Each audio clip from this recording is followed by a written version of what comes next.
of the Indian healthcare industry is to make sure that healthcare is accessible and affordable, especially to the rural areas and the semi-urban areas.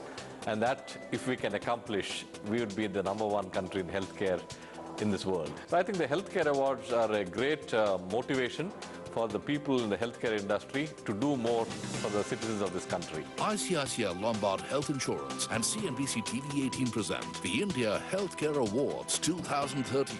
Nominate your hospital today. Presented by ICICI Lombard Health Insurance. Magazine partner Modern Medicare, Modern Pharma and Medgate. Print partner Hindu Business Line. बड़े बड़े फैसले, बड़े लोगों के बयान और बड़े कारोबार। दिन भर की खबरों के शोर में कहाँ है आपके काम की बात। हम सामने लाते हैं हर खबर का वो पहलू जिसका सीधा असर पड़ता है आप पर, आपकी कमाई और आपकी तरक्की पर।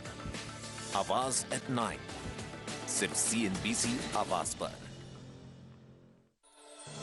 आवाज एट 9 के प्रायोजक है Binani cement, TradeIndia.com, Uniglobe travel, titanium S5 और सोनी ब्राविया 4K।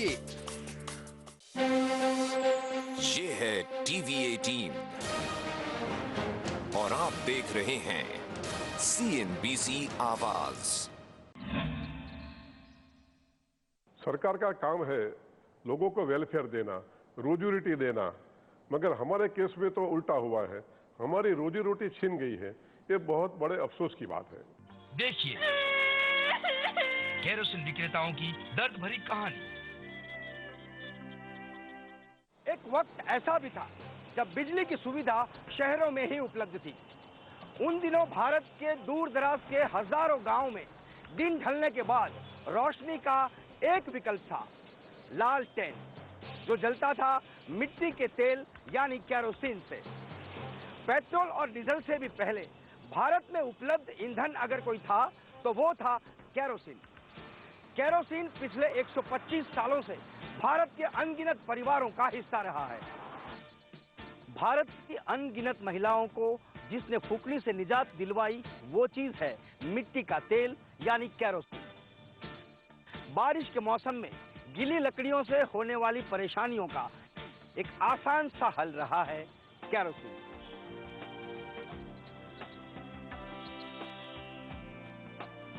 केरोसिन एक आम आदमी की जिंदगी का ऐसा हिस्सा है जिसे बिल्कुल जुदा करने की बात शायद ही किसी ने सोची होगी, मगर अब ऐसा हो रहा है। आज कई शहर और गांव में केरोसिन की जगह LPG और PNG ने ले ली है।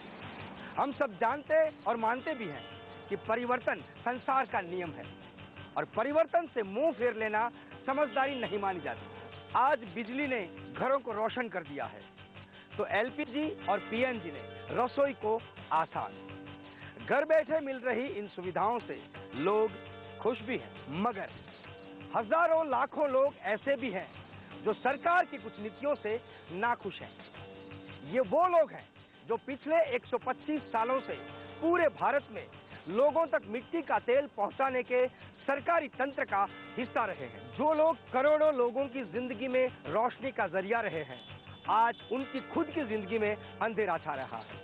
और ये हो रहा है जून 2009 की पेट्रोलियम मिनिस्ट्री की एक पॉलिसी की वजह से। इस पॉलिसी के अंतर्गत पर्यावरण को ध्यान में रखते हुए भारत सरकार ने ज्यादा से ज्यादा परिवारों को केरोसिन की जगह पर क्लीनर फ्यूल मुहैया करवाने की एक योजना तैयार की है।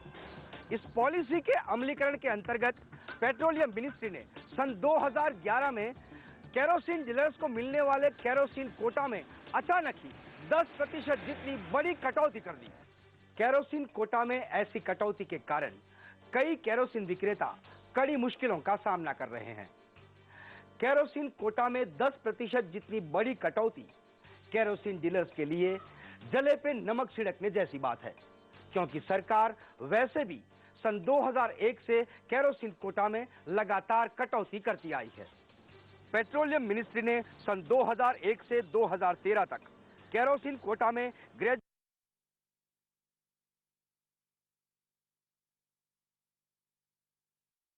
कुछ राज्य और कुछ जिलों में तो 60 से 65%, तो कहीं 80% तक की कटौती हो चुकी है। Quota has been reduced by 65% drastically within 2 years. Our Tamil Nadu government has been already asking for the quota to be increased and nothing has been done.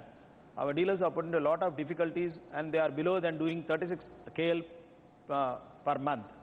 So they are maintaining about 1.5 grounds, and which our commission is also compared to very, very less, and we find it very difficult to operate the business.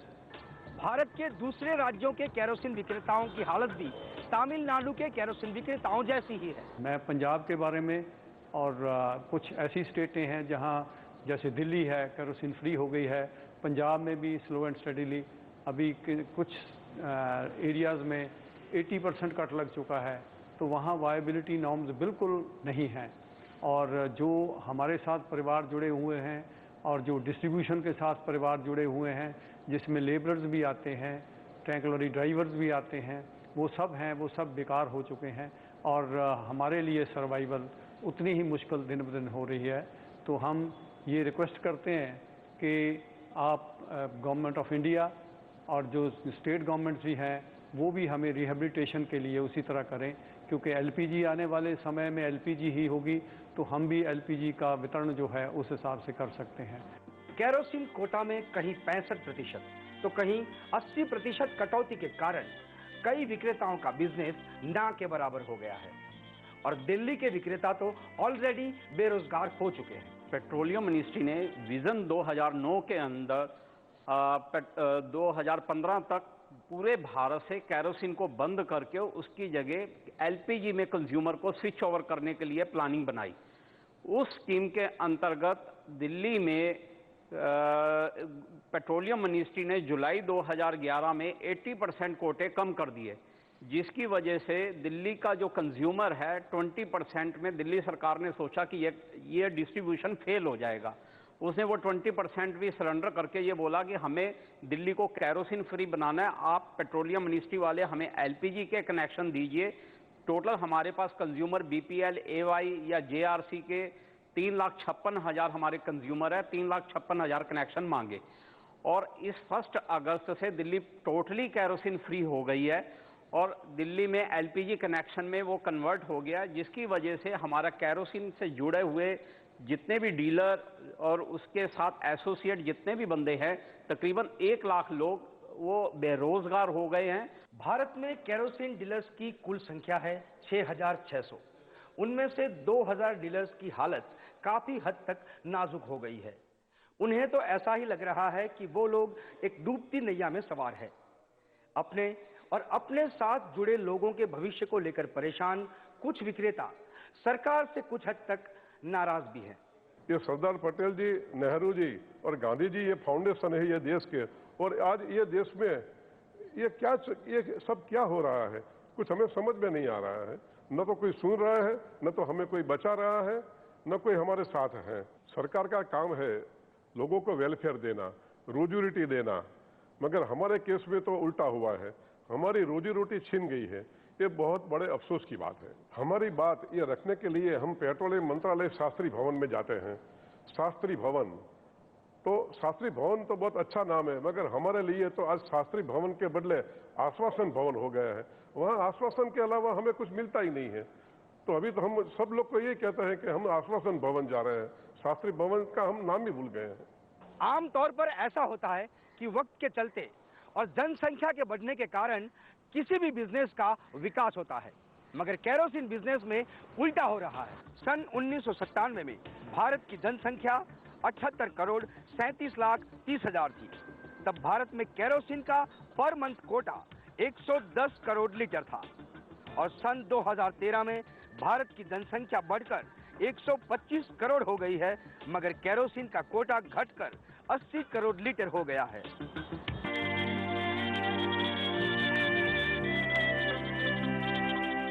Presented by BOP.in, world's trusted realty experts. Kerosene विक्रेता हुए बेरोजगार।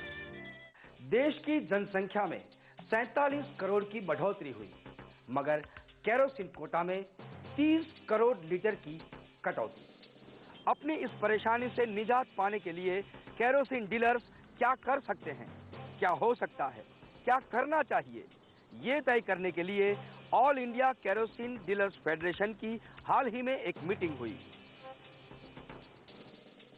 हमारी आज की meeting जो हमारे kerosene dealers पे government of India ने अप्रैल 2010 में कट लगाया है, उसके कंसर्न में थी। उसमें हम अपनी जो बिजनेस की वायबिलिटी नहीं रही, उसके बारे में आज हम ये चिंता में हैं कि गवर्नमेंट ऑफ इंडिया कंसर्न है कि जो सब्सिडी केरोसिन पे जो सब्सिडी दे रही है, हम इस बात से सहमत हैं और वो आम आदमी को क्लीनर फ्यूल देना चाहती है, लेकिन उसके साथ साथ जो हमारा बिजनेस अनवायबल हो गया है, हम ये चाह रहे हैं कि वो हमें जो है उसमें रिहेबिलिएट करे। और उस रिहेबिलिएशन में अगर गवर्नमेंट चाह रही है कि जो उनका विजन डॉक्यूमेंट कह रहा है कि वो अभी तक एलपीजी के पेनिट्रेशन 50% है और वो 75% करने जा रही है, तो हम ये चाह रहे हैं कि उसमें जो हमें जो है वो मौका दिया जाए कि उसमें हमें भी शामिल किया जाए, कि हमें उसमें इधर एलपीजी में साथ में पैरेलल मार्केटिंग करने दी जाए या उसमें हमें कन्वर्ट किया जाए, ताकि हमारी भी वायबिलिटी आ सके, हमारी रोजी रोटी भी चल सके। भारत के छोटे बड़े शहर और दूर दराज के हजारों गांव में पिछले 125 सालों से केरोसिन वितरण को लेकर डिस्ट्रीब्यूशन सिस्टम का एक अभिन्न हिस्सा रहे इन केरोसिन विक्रेताओं में से कईयों के लिए यह बिजनेस ही उनकी जिंदगी रहा है। हम उदयपुर में, डूंगरपुर में, भीलवाड़ा में 3 जगह राजस्थान में केरोसिन बेचते हैं और 50 साल से केरोसिन बेचते आ रहे हैं। 2 पीढ़ी का से ये हमारा धंधा चल रहा है और कम से कम भी इस पर 50 आदमी रोटी रोजी कमाते हैं। हमारी इस रोटी रोजी को जब से गवर्नमेंट ने थोड़ा सा इस केरोसिन के ऊपर कंट्रोल किया, तब से रोटी रोजी पे थोड़े आँच आ रही है। हम चाहते हैं कि उस सरकार हमारी इस 50 आदमियों की रोटी रोजी का भी ध्यान रखे और जो भी एलपीजी गैस का है कनेक्शन है उसी हिसाब से देवे जितना हम केरोसिन बेच रहे हैं, ताकि हम इन 50 आदमियों को रोटी रोजी दे सकें और हम भी अपनी रोटी रोजी कमा सकें। जाहिर है कि बरसों से चल रहा बिजनेस बढ़ने की जगह पर कम हो जाए, ये बात कोई भी हजम नहीं कर सकता, खास तौर पर ऐसे विक्रेता जिनके लिए ये बिजनेस ही एकमात्र रोजगार है। We are one of the oldest dealer in this petroleum trade for the last 50 years, and we have been selected under the category of freedom fighters, SC, ST, and war widows, and unemployment graduate youth. In our agreement, we have been told not to have any other job, to take only our dealership, so that we have all resigned our position. We have taken this shift, and we are not supposed to have any other business allied from this. So we are solely, our entire SKO dealers community depend only on SKO business. Our SKO business has been drastically reduced by the MOP, and in our Tamil Nadu, 65% of our quota has been reduced within another 2 years. Petroleum ministry ने सन 2001 से kerosene Kota में कटौती की है। इतना ही नहीं, kerosene विक्रेताओं को मिलने वाले कमीशन में भी कटौती की है। आज से 2 साल पहले 2011 में भारत सरकार ने एक कमेटी अपॉइंट किया था, वो केरोसिन का कमीशन के बारे में। वो कमीशन, वो केरोसिन का जो कमीशन का जो रिपोर्ट आया था, उसके हिसाब से हमको कमीशन नहीं दिया है सेंट्रल गवर्नमेंट ने। तो वो जो हमारा कमीशन है वो हमको मिलना चाहिए। वो जो कमेटी ने रेकमेंड किया था उसके हिसाब से हमको मिलना चाहिए, वो हमारी डिमांड है। जो हमें केरोसिन का कमीशन जो सही मिलना चाहिए वो हमें नहीं मिल रहा है। भारत सरकार की ये कंपनी है NCR, उनको ये रिपोर्ट देने के लिए कहा गया और भारत सरकार ने 50 लाख रुपया खर्चा किया। पूरे भारत में 150 डीलर को ये लोग मिले और उसके बाद रिपोर्ट तैयार किया, उसमें से भी हमारा कमीशन काट दिया। सरकार के साथ हुए कॉन्ट्रैक्ट में ऐसा कहीं पर नहीं लिखा गया है कि ये बिजनेस बंद हो सकता है। In our agreement, nowhere it says